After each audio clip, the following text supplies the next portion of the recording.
આજે આપણે ધોરણ 9 વિષય ગણિત એમાં ચેપ્ટર નંબર 2 બહુપદીઓ એમાં સ્વાધ્યાય 2.3 જે છે એનો આપણે દાખલા નંબર 2 જોવાનો છે। સૌપ્રથમ આપણે એની રકમ જોઈએ। આપેલ બહુપદી g of x એટલે જે g of x આપણને આપેલી છે એ આપેલ બહુપદી p of x એટલે આપણને p of x બીજી એક બહુપદી આપેલી છે એટલે g of x A p of x નો એક અવયવ છે કે નહીં તે અવયવ પ્રમેય પરથી નક્કી કરો। એટલે કે આ x વત્તા 1 છે એ આપેલ બહુપદી 2x3 + x2 - 2x - 1 નો અવયવ છે કે નહીં તે આપણે અવયવ પ્રમેય પરથી નક્કી કરવાનું છે। આપણે અગાઉ દાખલા ગણ્યા એ જ પ્રમાણે કે અવયવ છે કે નહીં, તો અહીંયા સમજી લ્યો કે આ x વત્તા 1 એ અવયવ છે કે નહીં, કોનો? તો કે આ બહુપદીનો, એ ચકાસવાનું છે। એટલે આપણે શું કરતા હતા તો કે જે x વત્તા 1 છે, x વત્તા 1 એના બરાબર શું લઈ લેતા હતા? 0। હવે કોને કરતા બનાવવાનો?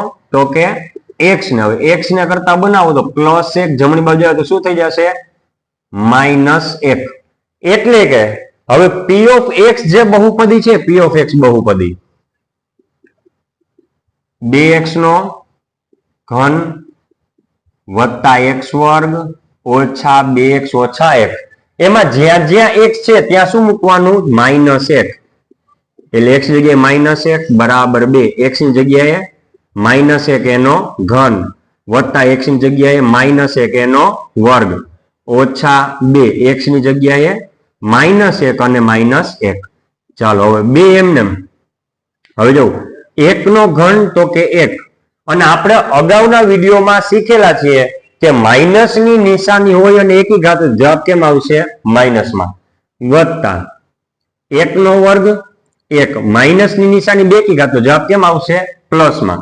હવે જો 2 * 1 2 અને ઓછે ઓછે વત્તા અને પાછળ આવશે -1। હવે જો 2 * 2 વત્તે ઓછે ઓછા નિશાનીનું કોષ્ટક જે છે બોક્સ એ પણ આપણે અગાઉના વિડીયોમાં જોયેલા છે, વત્તા 1 બાકી બધું પાછળ એમ વત્તા 2 ઓછા 1। હવે તમને દેખીતી ખબર પડી જાય કે -2 અને +2 શૂન્ય થઈ જાય, +1 અને -1 શું થઈ જાય? શૂન્ય। એટલે કે p of -1 બરાબર શું આવ્યું? શૂન્ય।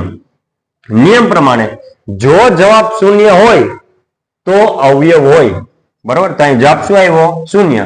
એટલે કહી શકાય કે g of x એ આપેલ બહુપદી p of x નો એક અવયવ છે।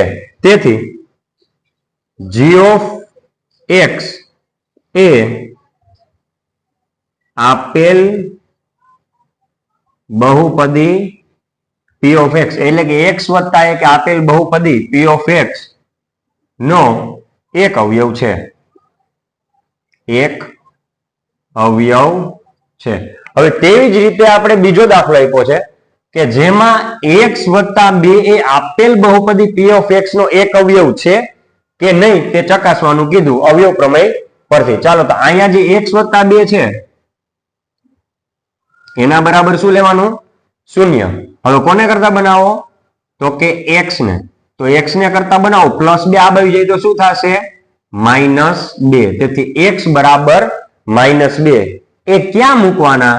તો કે આપણે જે બહુપદી p of x આપેલી છે એમાં, એટલે p of x બરાબર x3 વત્તા 3x2 વત્તા 3x વત્તા 1 એમાં જ્યાં જ્યાં x દેખાય ત્યાં ત્યાં શું મૂકવાનું? -2।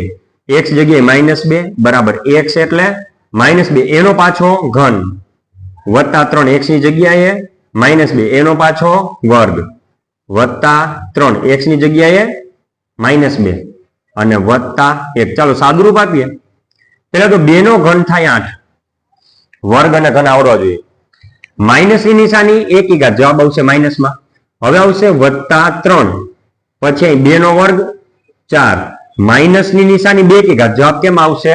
પ્લસમાં। બાકી શું થાય તો કે 3 2 6 અને વત્તે ઓછે ઓછા અને પાછળ વત્તા 1 એમને એમ। હવે -8 એમને 3 4 12 વત્તે વત્તે વત્તા, ટૂંકમાં જે આંકડાનો તમે ગુણાકાર કરો છો એ બંને આંકડાની આપણે નિશાની બોક્સ દ્વારા ચેક કરીને મૂકી દેવાની। હવે -6 અને +1. જો આમાં હવે શું કરાય, તમે માઇનસ અને માઇનસ એટલે -8 અને -6 એ બંનેને ધ્યાનમાં રાખીને સાદુરૂપ આપી શકો. +12 અને +1 એને ધ્યાનમાં રાખીને પણ તમે સાદુરૂપ આપી શકો. પણ હું પેલા છે ને આ બે આંકડાનું શું કરું, સાદુરૂપ આપું. તો એની નિશાની જોઉં, માઇનસ અને પ્લસ એટલે ઓછે વત્તે ઓછા. ઓછા એટલે બાદબાકી કરવાની. 12 માંથી 8 જાય તો 4. હવે જોવાનું બે માંથી મોટું કોણ, 8 કે 12? તો કે 12. હવે 12 ની નિશાની કઈ, વત્તા. તો જવાબમાં આપણે શું લખવાનું, વત્તા. એટલે અહીં વત્તા છે. હવે હું પાછળના બે સ્ટેપનું સાદુરૂપ આપું. એની નિશાની શું છે, તો કે ઓછે વત્તે ઓછા એટલે બાદબાકી. 6 માંથી 1 બાદ કરું તો 5. હવે જોવાનું 6 મોટા કે 1 મોટા, તો કે 6 મોટા. 6 ની નિશાની માઇનસ, તો અહીંયા આવશે માઇનસ. ક્લિયર? ચાલો હવે ફરી પાછું હવે દેખીતી વસ્તુ છે.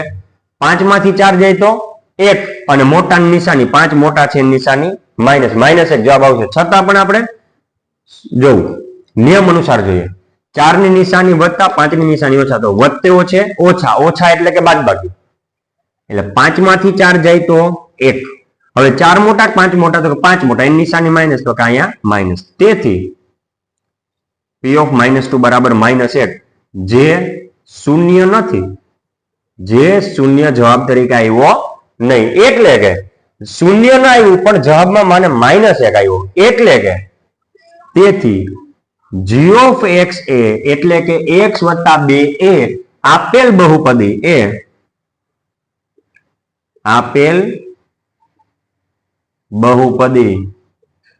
P of x નો એક અવયવ નથી. ક્લિયર? અહીંયા શું થયું, શૂન્ય જવાબ આવ્યો તો અવયવ છે, શૂન્ય જવાબ ના આવ્યો, શું આવ્યો, -1 આવ્યો. એટલે શૂન્ય જવાબ ના આવ્યો એટલે અવયવ નથી. તો હવે આપણે એ જ પ્રમાણે આપણે ત્રીજો દાખલો જોવાનો છે. તો ત્રીજા દાખલાની રકમ શું છે, તો કે P of x બરાબર x3 - 4x2 + x + 6 અને g of x કે જે અવયવ છે કે નહીં સાબિત કરવાનું, x - 3. એટલે x - 3 એ આપેલ બહુપદીનો અવયવ છે કે નહીં એ આપણે અવયવ પ્રમેય પરથી નક્કી કરવાનું છે. તો આપણે શીખ્યા એ પ્રમાણે, તેથી x - 3 બરાબર 0. આના બરાબર શું લઈ લેવાનું, 0. આ અવયવ બરાબર શું લઈ લેવાનું, 0. તેથી x ને કરતા બનાવો તો x બરાબર -3 આવી જાય તો કેટલા થાય, +3. એટલે કે આપણી પાસે જે બહુપદી છે P of x બરાબર x3 - 4x2 + x + 6, એમાં જ્યાં જ્યાં x દેખાય ત્યાં આપણે શું મૂકી દેવાનું છે, 3. તો જો અહીંયા x દેખાણું 3 બરાબર, અહીં x દેખાણું તો શું મૂકવાનું, 3 ને એનો પાછો ઘન -4 x છે ત્યાં 3 એનો પાછો વર્ગ વત્તા x છે ત્યાં શું મૂકવાનું, 3 + 6. જ્યાં x દેખાણું ત્યાં આપણે 3 મૂકી દીધા. હવે 3 નો ઘન 3 3 9 9 3 27 -4 3 નો વર્ગ 9 વત્તા 3 × 16 વત્તા 6. ચાલો 27 એમને. હવે 4 9 36 અને ઓછે વત્તે ઓછા, બાકી બધું પાછળ એમને વત્તા 3 વત્તા 6. હવે પેલા આ બે સ્ટેપ નું આપણે સાદુરૂપ આપીએ. તો વત્તે ઓછે ઓછા, ઓછા એટલે બાદબાકી. બાદબાકી કરવાના છે. 36 માંથી 27 જાય તો કેટલા આવશે, 9. હવે બે માં મોટા કોણ, તો કે 36 એની નિશાની માઇનસ, તો અહીંયા આવશે માઇનસ. હવે આપણે બીજા બે સ્ટેપ નું સાદુરૂપ, વત્તા છે ને વત્તા છે, તો વત્તે વત્તે વત્તા, વત્તા એટલે સરવાળો. 3 માં 6 ઉમેરીએ તો 9. 3 ના બદલે 6 મોટા છે તો 6 મોટા એની નિશાની વત્તા, તો અહીં શું આવશે, વત્તા. તો જો -9 ને +9 શું થઈ જાય, 0. કઈ રીતે થયું, તો કે ઓછે વત્તે ઓછા, ઓછે વત્તે ઓછા, ઓછા એટલે બાદબાકી. 9 માંથી 9 જાય તો 0. એટલે કે મેં x ની જગ્યાએ 3 મૂક્યા તો P of 3 બરાબર શું આવ્યું, 0. 0 આવ્યું ને. તેથી g of x એ આપેલી બહુપદી